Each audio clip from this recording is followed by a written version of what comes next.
Hello mga ka-charming! Welcome back to my YouTube channel. So for today's videos, may bago na naman tayong video tutorial na ituturo sa inyo.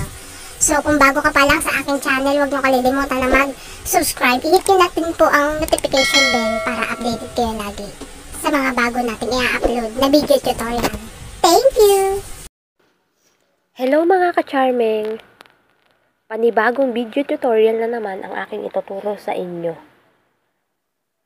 Paano nga ba malalaman o saan nga ba natin makikita ang mga na-restricted nating mga friends or ka-message dito sa ating messenger.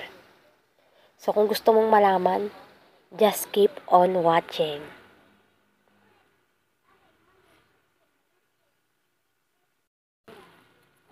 So, ayun na nga mga ka-charming. Kung gusto nyong malaman kung paano nga ba natin i-unrestrict ang mga message na napindot natin o accidentally nating napindot, tapusin nyo itong video para malaman nyo kung paano natin. So, ayun na nga mga ka-charming, ituturo ko sa inyo kung paano natin maibabalik sa ating messenger yung accidentally natin or yung hindi natin sinasadyang ma-restrict na ka-chatmate or friends dito sa ating Facebook na nakakonect kay Messenger.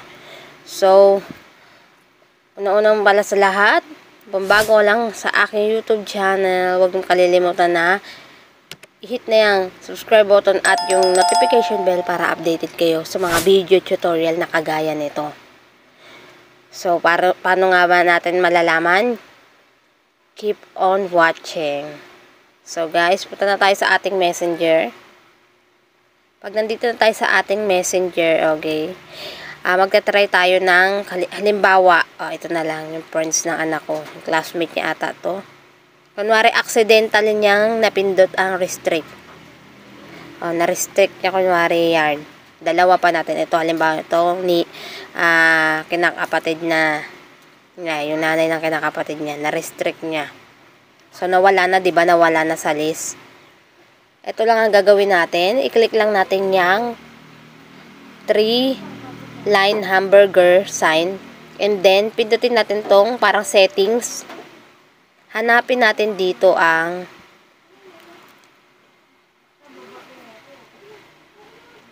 so, ayan guys, hanapin natin dito ang privacy. Kung walang kung nakikita nyo dito, meron dito nakalagang privacy and safety. Click lang natin yan. Kasi sa ibang messenger, ang makikita lang natin privacy. Bali, hindi magkasama yung privacy and safety. So, ito dito sa messenger ng anak ko, makikita natin yung privacy and safety. So, ayan yung i-click natin. Basta merong nakalagay na privacy, i-click na natin yun. Dito natin makikita yung hidden contacts, end-to-end encrypt chats, safe website browsing, and who can reach you. Kunwari yung mga napunta sa filtered message nyo, sa message request, dito nyo makikita sa, ayan, meron ditong message delivery, at yung dalawang account na na-restrict natin. Ito ngayon, restricted accounts, black accounts. Yan din natin makikita kung naka-active status, yung mga taong nakikita natin.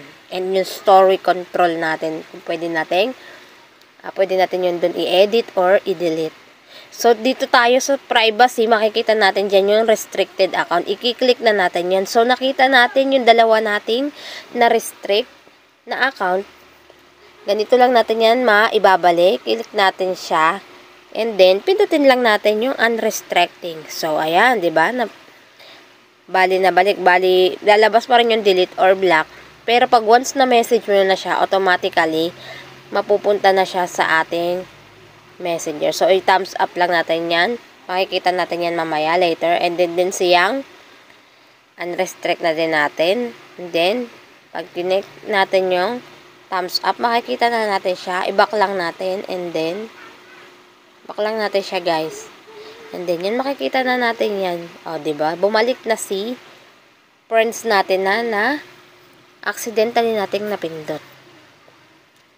So, guys, sana meron kayong natutunan sa video na to, lalo na kung namomroblema kayo dahil hindi nyo na makita yung mga subscribe para updated kayo lagi sa mga ganitong video tutorial natin. Naulit ko lang guys, shout out po sa ating 77 followers. I'm sorry. Shout out sa 77 subscribers natin dito sa ating YT channel. Maraming salamat sa pagsuporta. And ingat po kayong lahat. God bless. Hanggang sa susunod nating mga videos. Thank you.